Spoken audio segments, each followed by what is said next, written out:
ठेवून हे 13% भांडण लावण्याची भूमिका शासनाने थांबवावी. मागासवर्गीय वंचित शोषित पीडितांना आरक्षण देण्याची भूमिका ब्रिटिशांसमोर मांडणारे डॉक्टर बाबासाहेब आंबेडकर हे एकमेव भारतीय होते.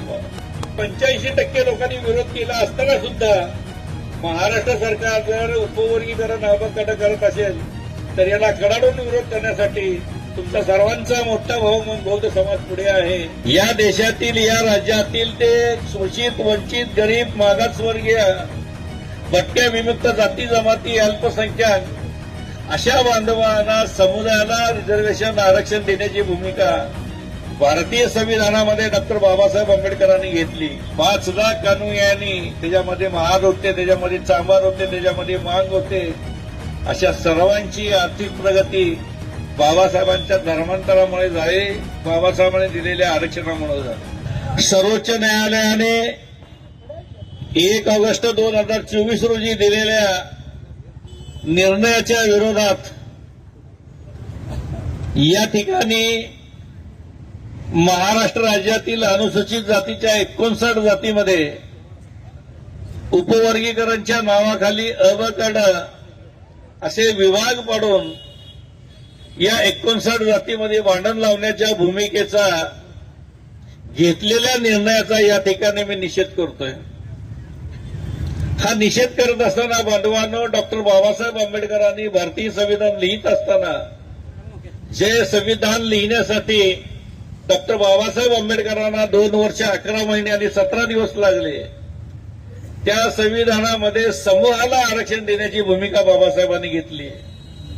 या देशातील, या राज्यातील ते शोषित, वंचित, गरीब, मागासवर्गीय, भटक्या, विमुक्त जाती जमाती, अल्पसंख्याक अशा बांधवांना, समुदायाला रिझर्वेशन आरक्षण देण्याची भूमिका भारतीय संविधानामध्ये डॉक्टर बाबासाहेब आंबेडकरांनी घेतली.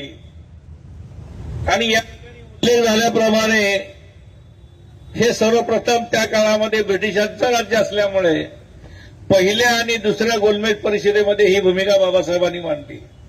1930 आणि 1930 ची पहिली गोलमेज परिषद आणि 1931 ची दुसरी गोलमेज परिषद, या दोन्ही गोलमेज परिषदेला भारतातील आणि महाराष्ट्रासहित मागासवर्गीय, वंचित, शोषित पीडितांना आरक्षण देण्याची भूमिका ब्रिटिशांसमोर मांडणारे डॉक्टर बाबासाहेब आंबेडकर हे एकमेव भारतीय होते. आणि हीच भूमिका करवीर नगरीचे राजे छत्रपती शाहू महाराजांच्या राज्यामध्ये 1902 साली 50% आरक्षणाची भूमिका शाहू महाराजांनी जाहीर केली. आणि ही भूमिका शाहू महाराजांनी जाहीर केल्यानंतर करवीर नगरीमध्ये लिंगायत समाज असो, ब्राह्मण समाज असो, मागासवर्गीय समाज असो, मुस्लिम समाज असो, या सर्वांना 50% आरक्षणाची भूमिका आरक्षणाचे जनक छत्रपती शाहू महाराजांनी घेतली. आणि ही भूमिका घेत असताना शाहू महाराजांनी प्रत्येक जातीसाठी वसतिगृहाची सोय करून विद्यार्थ्याला शिक्षण देण्याची भूमिका घेतली. आणि हीच शाहू महाराजांची परंपरा, त्यांची भूमिका, त्यांची विचारधारा भारतीय राज्यघटनेचे शिल्पकार, आपल्या सर्वांचे दैवत, भारतरत्न, विश्वरत्न डॉक्टर बाबासाहेब आंबेडकर यांनी भारतीय संविधान लिहित असताना आपले गुरु महात्मा फुले यांच्यासाठी संविधानाच्या 346 कलमामध्ये जो 346 कलम सांगते संविधानामधलं की या देशातील, या राज्यातील ओबीसी समाजाला आरक्षण देण्याची भूमिका बाबासाहेबांनी त्या ठिकाणी मांडली. त्याबरोबरच आपले दुसरे गुरु छत्रपती राजर्षी शाहू महाराज यांची आरक्षणाची भूमिका बाबासाहेबांनी भारतीय संविधानामध्ये मांडली. आणि खऱ्या अर्थानं या देशातील 3000 जातीपैकी देशातील 3000 जातीला तर आरक्षण दिलंच बाबासाहेबांनी, परंतु महाराष्ट्रातील सर्व जातींना आरक्षण देण्याची भूमिका बाबासाहेबांनी संविधानामध्ये घेतली. 1950 साली दिलेलं हे संविधानातील आरक्षणाची तरतूद 2024 पर्यंत गुन्ह्या गोविंदाने आणि जवळजवळ अनुसूचित जातीच्या 59 बांधवांना 13% रिझर्वेशन देऊन, आरक्षण देऊन त्यांची प्रगती करण्याची भूमिका या संविधानाच्या माध्यमातून या ठिकाणी सुरू झाली. बांधवानं 14 ऑक्टोबर 1956 साली डॉक्टर बाबासाहेब आंबेडकरांनी नागपूर या ठिकाणी बौद्ध धर्माची दीक्षा घेऊन पूर्वीच्या महार समाजाला शिक्षित बनवलं. बौद्ध धर्माची ज्यांनी ज्यांनी दीक्षा घेतली त्या काळामध्ये बाबासाहेबांसोबत 5 लाख अनुयायांनी, त्याच्यामध्ये महार होते, त्याच्यामध्ये चांभार होते, त्याच्यामध्ये मांग होते, अशा सर्वांची आर्थिक प्रगती बाबासाहेबांच्या धर्मांतरामुळे झाली, बाबासाहेबांनी दिलेल्या आरक्षणामुळे झाली. जो समाज शिकला तो टिकला. आणि ही भूमिका 56च्या अगोदरच्या महार समाजाने, 1956 नंतरच्या नवबौद्ध समाजाने आरक्षणाच्या माध्यमातून असेल, बौद्ध धर्माच्या माध्यमातून असेल, आपली आर्थिक प्रगती करण्याचा या ठिकाणी प्रामाणिकपणे प्रयत्न केला. त्यांनी आपल्या घरातील 33 कोटी देवांना बाबासाहेबांच्या सोबतच पाठवून दिलं. परंतु अनुसूचित जातीतील काही आपले बांधव आहेत, त्यांनी देव सोडला नाही, त्यांनी धर्म सोडला नाही, आणि जे देव आणि धर्माच्या नादामध्ये गुंतून राहिले अशा लोकांना आता सध्याच्या शासनातील काही मंडळी त्यांना विश्वासात घेऊन महार विरुद्ध माग किंवा महार विरुद्ध इतर अशा पद्धतीचं जातीमध्ये भांडण लावण्याचा प्रयत्न या उपवर्गीकरणाच्या माध्यमातून या ठिकाणी सुरू झालेला.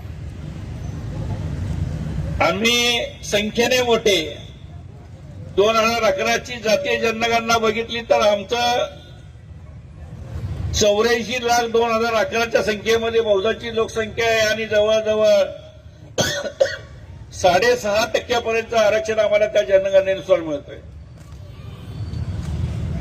मग 13% जर 7.5% आम्हाला मिळालं तर राहिलेले 6% कोणाला देणार मित्रांनो?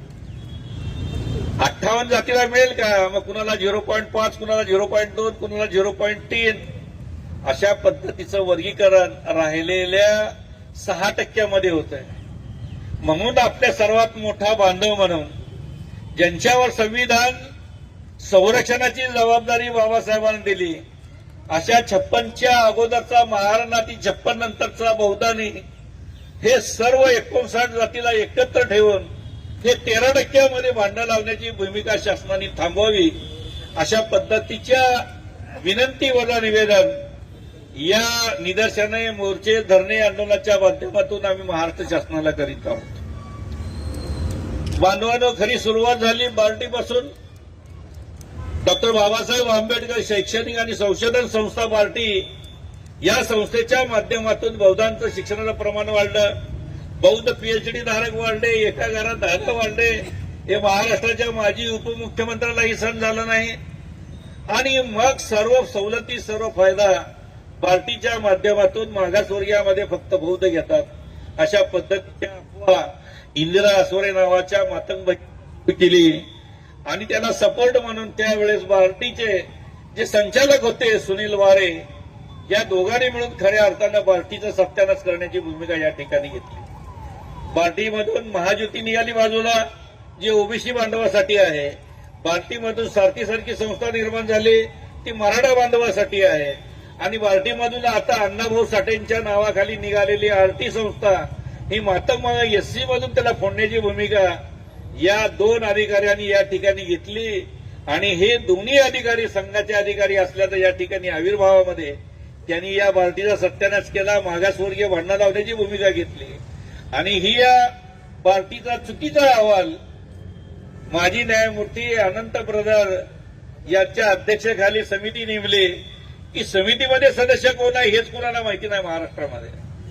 समितीचा अहवाल आला, महाराष्ट्र सरकारला दिला, महाराष्ट्र सरकारनं तो स्वीकारला आणि त्याच्यावर